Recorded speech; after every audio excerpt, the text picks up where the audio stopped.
జగన్కి సంబంధించిన హెలీప్యాడ్ వివాదం నేను మొన్ననే చెప్పా.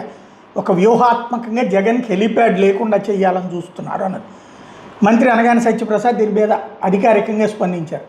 అది ఒకప్పుడు రైల్వే భూమి, ఆ తర్వాత కాలంలో క్రయ విక్రయాలు జరిగినాయి, ప్రస్తుతం దాని మీద స్టేటస్ కో ఉంది, దాని మీద విచారణ చేస్తున్నాం అన్నటువంటి విషయాన్ని ప్రకటించారు. అక్కడ అసలు కట్టకూడదు అన్నటువంటి విషయం చెప్పుకొచ్చారు. వెరీ గుడ్, కరెక్ట్ అనుకుందాం, రైల్వే భూమి కాబట్టి ఇదంతా కూడా.